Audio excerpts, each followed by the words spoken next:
mantan Wakil Menteri Luar Negeri Dino Patijalal yang berada di kawasan Kemang, Mampang Perapatan, Jakarta Selatan disulap sebagai markas jaringan internasional pelaku penipuan secara daring.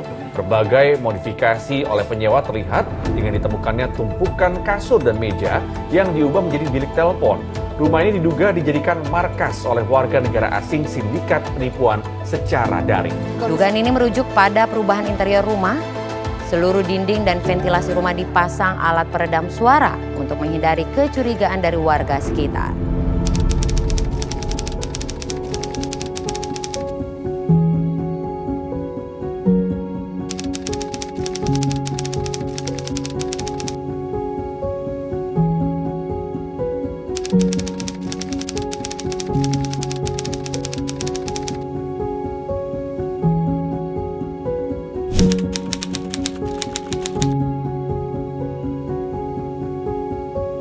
Sekitar bulan Februari ada broker yang mendatangi kami dan dia bilang dia ada orang yang tertarik untuk menyewa rumah keluarga saya di Kemang ya. Nah kemudian saya bilang oke, tolong diperkenalkan. Kemudian dia bawa orangnya dan waktu saya diperkenalkan orang Indonesia ya, umurnya 20 tahunan gitu.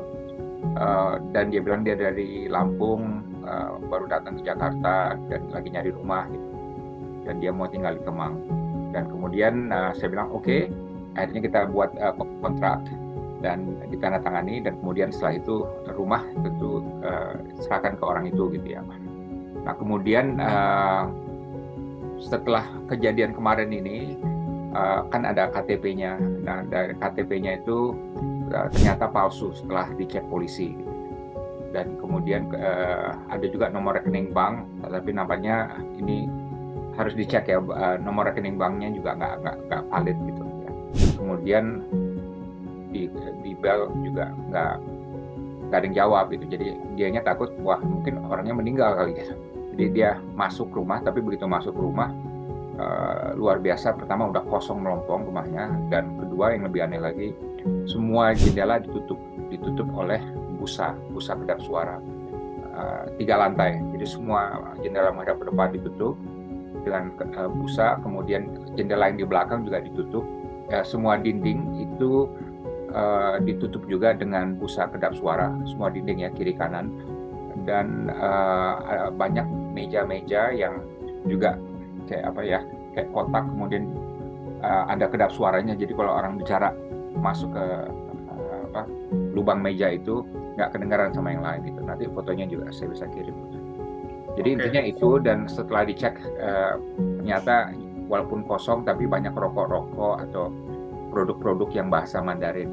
Jadi kesimpulannya ini adalah orang-orang yang bukan warga negara Indonesia, orang yang berbahasa Mandarin. Dan karena ada 30 kasur di rumah itu, asumsi kita ada 30 orang minimal yang menginap di rumah itu. 30 orang menginap di satu rumah.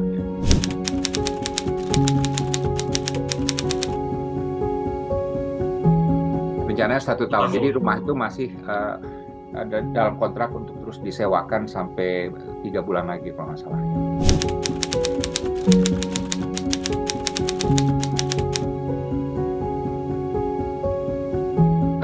Jadi kalau pihak ketiganya udah ketemu saya gitu, sebagaimana yang diakui dia gitu. Jadi dia pakai KTP palsu.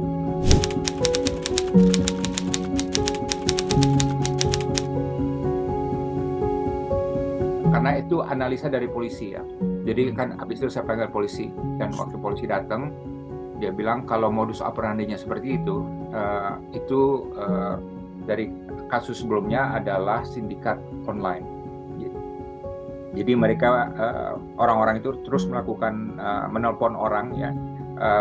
Kalau menurut polisi perkiraan mereka targetnya di Tiongkok. Jadi yang telepon itu orang-orang yang ada di Tiongkok gitu ya.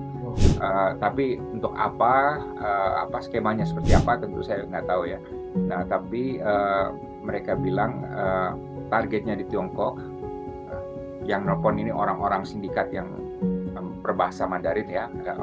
Mungkin dari warga negara sana juga.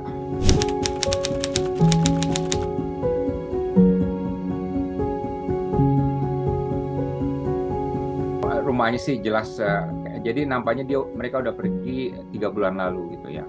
Jadi rumahnya sekarang berantakan, tidak terawat, kemudian dapurnya juga hancur gitu ya.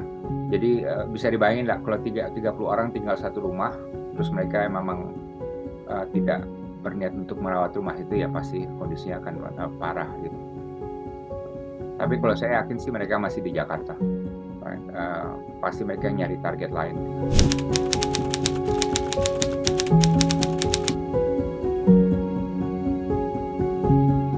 Box, jadi box kita menemukan box yang tulisan Mandarin ya, box makanan misalnya, atau box permen, ada box ada obat-obatan juga ya. Saya sempat foto, semuanya bahasa Mandarin ya.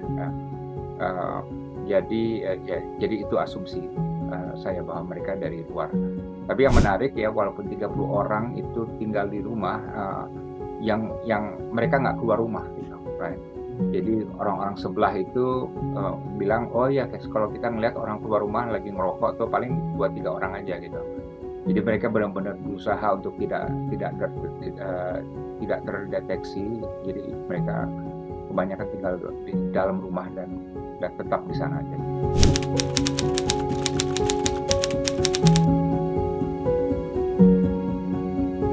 Polisi kemarin sering terjadi.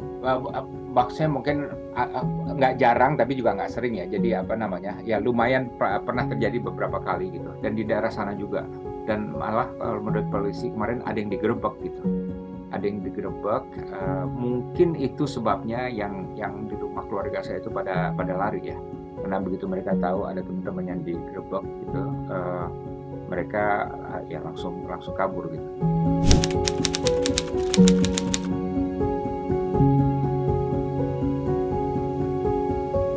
Mereka udah foto-foto rumah, kemudian udah melihat TKP.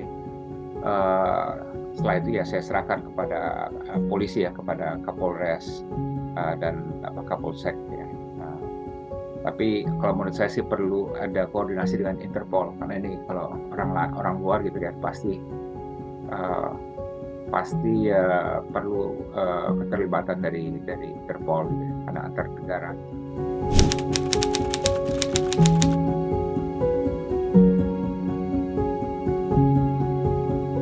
Harus cek benar KTP-nya, karena ternyata ini kan KTP palsu. Dan kalau mau dicek ke kantor polisi ya misalnya, kan mereka bisa langsung tahu bahwa ini orangnya benar atau enggak gitu. Tapi yang paling penting tuh identitas, paspor atau KTP, dan kemudian juga cek dia kerja di mana gitu. Kalau biasanya kan kalau orang punya rumah kan udah kerja gitu ya, walaupun dia orang kaya dari keluarga juga biasanya punya kantor. Nah, cek kantornya, apa benar orang ini punya kantor, dia kerja di sana gitu kan.